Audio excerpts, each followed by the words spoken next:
How's it going, guys? And welcome back to BL3's Forgotten, the series where I take a look at underused and not often talked about pieces of gear to determine whether or not they deserve to be remembered within the modern meta of the game or should be left behind and forgotten. And today we are taking a look at the Polyaimorous. If you'd like to farm the Polyaimourous for yourself, there's actually two methods you can go about getting one. First though, you will want to make sure that from the menu you do have the Broken Hearts Day event enabled. The first is just through the event itself. If you have a character that hasn't completed all of the event missions, going to the event tab, completing those missions, and claiming the Polyaimorous from there is the most simple way to get one. If you've already claimed it and just want another one for whatever reason, you can just head over to any mobbing area with a high density and find the Looty Boy hearts, which are the golden ones, which when killed can drop the Polyaimorous. The Polyaimorous is a legendary Maliwan SMG with completely locked parts, and therefore only coming with the elements of Incendiary and Shock. The Polyaimorous requires a brief charge-up time before firing a continuous beam of elemental damage, which after making contact with an enemy will lock onto that enemy in the location that you damaged, though this lock-on will break if you look too far away from the enemy. While this beam is damaging an enemy, it will chain to other nearby enemies. Now, even on release, the Polyaimorous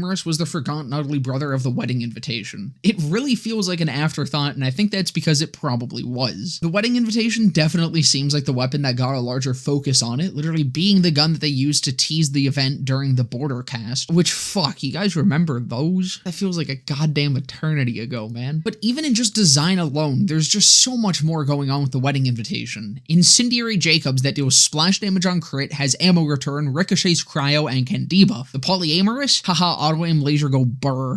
But I mean, comparison aside, the effect this gun is actually pretty cool. It can chain to a fuck ton of nearby enemies, which gives it some serious potential for area coverage. And back when this first launched, it was still weak, but it was at least workable. I used to run this on Moze a lot back in the day because she could easily fire it forever and it would just spam out short fuse procs. And especially throwing on a fucking green monster, this thing would just shred through large areas of enemies and it was pretty damn satisfying. The damage alone wasn't anything amazing, but when you took into account how far it could spread on top of how often it would proc that short fuse, it was pretty cool. Very niche, but pretty cool. That was a long time ago though at this point, and the game has changed a hell of a lot, and while the Polyaimorous used to barely be on par, now it's not at all. This thing has fallen heavily and had got no attempts to bring it back to even the slight bit of functionality that it did have. The Polyaimorous was always shit, but it at least had a niche. Now it's just fucking shit. And to an extent, I get it. The effect of the Polyaimorous, if it was on a gun that actually had really good damage, it would be kind of fucking cracked. The effect itself is taking up a huge part of its power budget because, I mean, it plays the game for you and will shoot at anything that's on your screen. But I mean, come on, man. 4,700 damage at Mayhem 10 is pathetic. That's not only just less than a huge majority of low-rolled purple weapons, it's less by a massive margin. The only time I found that this gun was even remotely functional was when I was using it on Athenas. And even then, it was only against the most basic-ass enemies. Any sort of badass shows up and this thing falls off a fucking cliff. Actually, no, I guess it would have to have some sort of elevation to be falling off of a cliff. So I guess it's fucking falling off the Mariana Trench. I mean, as I've kind of alluded to, the damage is literally the only thing that's bad about it. The actual gimmick of this gun is pretty damn strong, but it's also just fun and pretty cool, and it also works differently than most other auto-aim weapons, because you actually have some control over where the beam is attaching to. A lot of auto-aim weapons will just aim for center of mass, which will lead to you kind of missing some shots and not being able to hit crits very easily. The Polyaimorous, on the other hand, if you hit a crit when you first damage that enemy, it's gonna lock on to that crit spot and it's just gonna be critting constantly. And that is fucking cool. But auto-aim, constant crits, and attaching to all nearby enemies isn't enough when the gun is dealing 4,700 fucking damage. I enjoy using the Polyaimorous. Even with how bad it is a fun weapon to fire, even if it does a lot of the job for you. It's just a shame that it's pretty much a glorified paperweight. Even then, the term glorified is being used loosely because it doesn't even have a unique weapon skin. Overall, the Polyaimorous is a very cool weapon in theory and is pretty fun to use. It's just held back by the fact that it has the same damage output as a paraplegic hamster with no teeth. You'd have better luck walking up to an enemy, grabbing them by the balls, and sharing an intensely passionate kiss with the— oh! That's gonna about do it for this one, though. I hope you guys enjoyed. If you did, definitely consider leaving a like, comment, subscribe, all that. After this video goes up, I will be live right here on YouTube and also over on Twitch, where there will be a link to down in the description below. And just under that is a link to my Discord server where you can come and join and hang out. But with that all being said, I hope to see you guys in the next one.